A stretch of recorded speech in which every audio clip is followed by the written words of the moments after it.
Marwari media आप देख रहे हैं। आज है 18 जून 2025 बुधवार का दिन, हिंदू तिथि आषाढ़ माह की सप्तमी। नजर डालेंगे आज की बड़ी खबरों पर। शुरुआत करेंगे दुनिया की बहुत बड़ी खबर के साथ। बड़ी खबर, इजराइल ईरान में जारी संघर्ष के बीच भारत ने अपने नागरिकों को ईरान से निकालना शुरू कर दिया है। भारतीय विदेश मंत्रालय ने बताया कि कुछ भारतीय नागरिकों को आर्मेनिया बॉर्डर के रास्ते देश से बाहर निकाला जा रहा है। दरअसल इजराइल और ईरान के बीच आज छठे दिन भी संघर्ष जारी है। ईरान ने मंगलवार को तेल अवीव में इजराइल की खुफिया एजेंसी मोसाद के हेडक्वार्टर पर हमला कर दिया था। वहीं दूसरी ओर इजरायली हवाई हमले में ईरान के टॉप सैन्य अधिकारी मेजर जनरल अली शादमानी की मौत हो गई है। शादमानी ईरान की खत्म अल अनियाब हेडक्वार्टर्स यानी कि सैन्य आपात कमान के प्रमुख थे। मीडिया रिपोर्ट्स की माने तो इजरायली हवाई हमलों में अब तक 300 ईरानी मारे जा चुके हैं, जबकि ईरान के हमले से इजराइल में अब तक 35 लोग मारे जाने की खबर है। आगे बढ़ेंगे, देश की एक और बड़ी खबर, एयर इंडिया की अहमदाबाद से लंदन जाने वाली फ्लाइट A1 171 जहां क्रैश हुआ था, वहां से 80 तोला सोना,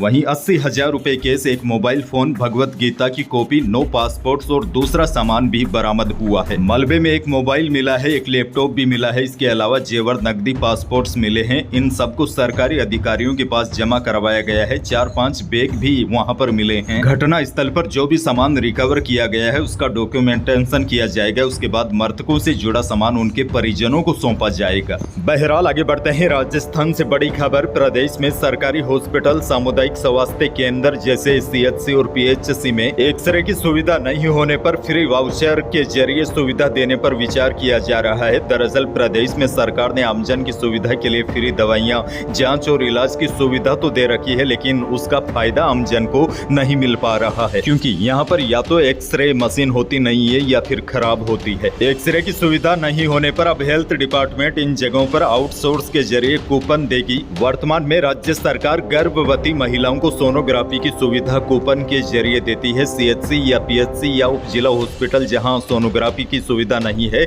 या वेटिंग बहुत ज्यादा है, तो वहां गर्भवती महिलाओं को सरकार वाउचर जारी करती है, जिसके जरिए महिलाएं सोनोग्राफी की जांच प्राइवेट सेंटर पर जाकर भी फ्री में करवा सकती है। बड़ी जानकारी यह है, सरकार अब एक्सरे के लिए भी फ्री कूपन देने पर विचार कर रही है, ताकि फ्री कूपन के जरिए कहां पर भी जाकर एक्सरे करवाया जा सके। आगे बढ़ेंगे, एक और बड़ी खबर, राजस्थान में जल संकट से राहत दिलाने की दिशा में एक बड़ा कदम उठाया गया है। मुख्यमंत्री भजनलाल शर्मा ने केंद्रीय जल शक्ति मंत्री CR पाटिल को पत्र लिखकर चिनाब नदी बेसिन से जुड़ी 3 बड़ी जल परियोजनाओं को जल्द लागू करने का आग्रह किया है। मुख्यमंत्री ने पत्र में लिखा है कि हिमालय से निकलने वाली चिनाब जैसी नदियों का अतिरिक्त पानी अगर ब्यास, रावी और उच्च जैसी पूर्व की ओर बहने वाली नदियों में लाया जाए तो इससे उत्तर भारत के कई राज्यों के साथ राजस्थान को भी बहुत बड़ा लाभ हो सकता है। इन परियोजनाओं से राज्य में जल संकट को कम करने में मदद मिलेगी और आर्थिक विकास को गति मिलेगी। इसके साथ ही मुख्यमंत्री भजनलाल शर्मा जल संरक्षण के प्रति जन जागरूकता बढ़ाने के लिए सक्रिय है। आज 18 जून को वे वंदे गंगा अभियान के तहत राजसमंद, जालोर और बाड़मेर जिलों का दौरा करेंगे। अच्छा, एक और बड़ी खबर देखिए, हनुमानगढ़ में बोलेरो नहर में गिरने से 6 लोग बह गए। बोलेरो में सवार 3 लोगों को बचा लिया गया है, जबकि एक महिला को इलाज के दौरान डॉक्टरों ने मृत घोषित कर दिया। 2 लोग अभी भी लापता है, जिनकी तलाश जारी है। बोलेरो सवार सभी लोग हनुमानगढ़ जंक्शन से सालासर बालाजी दर्शन के लिए निकले थे। आगे बढ़ेंगे, एक और बड़ी और दुखद खबर, अपने 3 बेटों का अंतिम संस्कार करते समय पिता की हालत बिगड़ गई। परिजन और रिश्तेदारों ने उन्हें संभाला। पाली के पेमाराम राठौड़ के तीनों बेटे हैदराबाद में गोदावरी नदी में डूब गए थे। मां का कहना है कि बेटे 5.5 फीट पानी में डूबे, उनकी सांसें चल रही थी, लेकिन समय पर इलाज नहीं मिला। मां सोना देवी का रो रो कर बुरा हाल है। उसे अब भी यकीन नहीं हो रहा कि उसके तीनों बेटे इस दुनिया में नहीं है। रोते हुए मां ने बताया, डॉक्टरों ने समय पर इलाज शुरू नहीं किया, वरना मेरे 2 बच्चे जीवित रहते। मां रोते हुए बोली, अब तो मेरा एक भी बेटा जिंदा नहीं बचा। जयपुर से बड़ी खबर, चांदपोल मोक्ष धाम में पायलट राजवीर सिंह चौहान का कल अंतिम संस्कार हुआ। केदारनाथ हेलीकॉप्टर क्रैश में 7 लोगों के साथ उनकी भी मौत हो गई थी। आर्मी से लेफ्टिनेंट कर्नल से रिटायर्ड राजवीर की पार्थिव देह सोमवार देर रात जयपुर पहुंची थी। राजवीर की पत्नी दीपिका भी लेफ्टिनेंट कर्नल है। वे पति की पार्थिव देह से लिपट कर रोती रही। अंतिम यात्रा में पत्नी दीपिका आर्मी यूनिफॉर्म में पति की फोटो लेकर चली। करीब 1 घंटे बाद मोक्ष धाम पहुंची। अंतिम यात्रा राजवीर अमर रहे के नारों से गूंजती रही।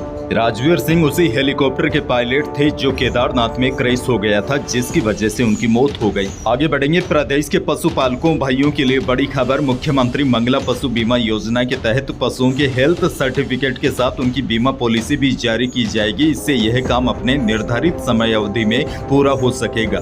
दरअसल पिछले वर्ष की बीमा पॉलिसी जारी करने की धीमी गति को देखते हुए पशुपालन, डेयरी एवं देवस्थान विभाग मंत्री जोराराम कुमावत ने सर्वेयर की संख्या में बढ़ोतरी करने के निर्देश दिए हैं। वहीं आपको बता दूं, इस बार कुल 16,72,000 ऑनलाइन आवेदन प्राप्त हुए हैं। इनमें से पशुपालन विभाग ने 9,76,000 पशुओं के हेल्थ सर्टिफिकेट जारी कर दिए हैं। इनमें 4,40,000 राज्य बीमा और प्रावधान निधि विभाग की ओर से बीमा पॉलिसी भी जारी कर दी गई है। वैसे आपको बता दूं, योजना के तहत पशुओं की आकस्मिक मृत्यु पर पशुपालक परिवार को आर्थिक सहायता प्रदान की जाएगी। योजना से प्रदेश के जन आधार धारक पशुपालक पात्र होंगे। बीमा के लिए गोपालक, क्रेडिट कार्ड धारक और लखपति दीदी पशुपालकों को प्राथमिकता दी जाएगी। एक और बड़ी खबर, भ्रष्टाचार निरोधक ब्यूरो की टीम ने कोटपुतली, बहरोड जिले के नगर पालिका पावटा प्रागपुरा के अधिशासी अधिकारी फतेह सिंह मीणा के 8 ठिकानों पर रेड डाली। मंगलवार तड़के एसीबी को सर्च के दौरान कई अहम डॉक्यूमेंट भी मिले हैं। राजकीय सेवा में होते हुए आय से अधिक संपत्ति की शिकायत पर एसीबी की टीम ने यह कार्रवाई की है। आधा दर्जन से अधिक स्थानों पर चल रही कार्रवाई में करोड़ों रुपए की बेनामी संपत्ति में निवेश की जानकारी सामने आई है। एसीबी टीमों को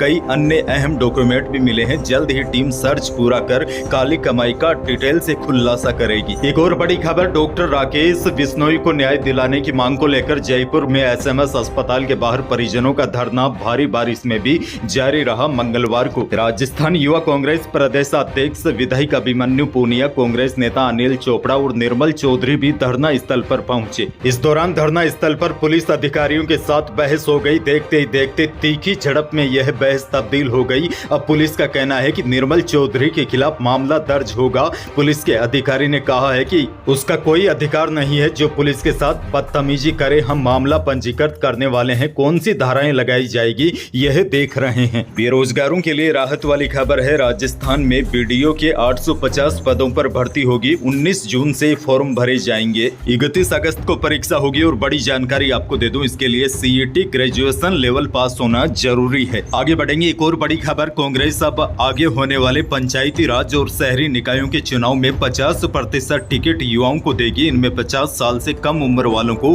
टिकट देने का फैसला किया है। कांग्रेस हाईकमान के आदेशों के बाद राजस्थान प्रदेश कांग्रेस ने इस पर काम भी शुरू कर दिया है। कांग्रेस नेताओं को ग्राउंड में नए युवाओं और नेताओं को छांटकर उन्हें चुनावी राजनीति के लिए तैयार करने का टास्क सौंपा है। टिकट बांटने का पुराना फार्मूला भी बदलने का आदेश दिया गया है। आगे बढ़ेंगे। बड़ी खबर, वायदा बाजार की तेजी के असर से जयपुर सराफा बाजार में मंगलवार को शुद्ध सोना 400 रुपए फिसल कर 1,01,600 रुपए प्रति 10 ग्राम रहा। जेवराती सोना भी 400 रुपए कम होकर 95,300 रुपए प्रति 10 ग्राम रहा। हालांकि दूसरी ओर इसके विपरीत चांदी 400 रुपए की छलांग लगाकर 1,09,600 रुपए प्रति किलो पर पहुंच गई। अच्छा देखिए, मौसम को लेकर बहुत बड़ी खबर है। अरब सागर और बंगाल की खाड़ी में बने लो प्रेशर सिस्टम ने गुजरात की सीमा पर 20 दिन से रुके पड़े मानसून को रफ्तार दी है। इसके बाद मानसून अब तेजी से आगे बढ़ते हुए गुजरात के हिस्सों को 2 दिन में ही कवर कर लिया है। और बड़ी बात यह है, मानसून राजस्थान की सीमा तक पहुंच गया है। संभावना है कि गुरुवार या शुक्रवार को प्रदेश में मानसून की एंट्री हो सकती है। वहीं देखिए, मंगलवार को प्रदेश में कई जगह बादल छाए रहे। दोपहर होते होते राजधानी जयपुर सहित प्रदेश के 11 जिलों में तेज बारिश का दौर शुरू हुआ। जयपुर, दौसा, सीकर में बारिश के बाद सड़कों पर पानी भर गया। भरतपुर के बयाना में बिजली गिरने से एक किसान की मौत हो गई। डीग में बिजली गिरने से 8 साल के बच्चे की मौत हो गई। और मौसम विभाग ने आज यानी कि बुधवार को भी प्रदेश के 28 जिलों में बारिश का अलर्ट जारी किया है। अच्छा देखिए, एक और बड़ी खबर, राजस्थान में खाने में छिपकली को लेकर पति पत्नी में विवाद हो गया। युवक को ससुराल वालों ने इतना पीटा कि मौत हो गई। दरअसल हुआ कुछ यूं था कि नरेंद्र का उसकी पत्नी पिंकी से झगड़ा हो गया था। उसने अपनी पत्नी को फटकार लगाई थी क्योंकि खाने में छिपकली की शिकायत थी। इतने में पत्नी नाराज हो गई और अपने पीहर पक्ष के लोगों को फोन करके बुला लिया। पत्नी की सूचना पर पीहर पक्ष के लोग गांव रोप पहुंचे और लाठी डंडों से लेस होकर अपने दामाद नरेंद्र और उसके परिवार के साथ मारपीट शुरू कर दी। झगड़ा इतना बढ़ गया कि पत्नी के पीहर वालों ने दामाद को भी नहीं बख्शा और दामाद की पिटाई कर दी, जिससे उसकी मौत हो गई। देखा जाए तो आजकल लोगों में सहनशीलता की कमी हो गई है। छोटी सी बातों पर गुस्सा हो जाते हैं, दूसरों की गलतियां माफ नहीं करते। इसी वजह से आजकल छोटी छोटी बातों में बड़ा झगड़ा हो जाता है, लेकिन इसका परिणाम अंत में सबसे ज्यादा घातक होता है। तो यही थी प्रदेश और और देश की आज की बड़ी और महत्वपूर्ण खबरें, वीडियो को लाइक करना बिल्कुल न भूलिए और चैनल पर नए हैं तो सब्सक्राइब जरूर कीजिए ताकि आप अपडेट रहे बड़ी और काम की खबरों से। धन्यवाद।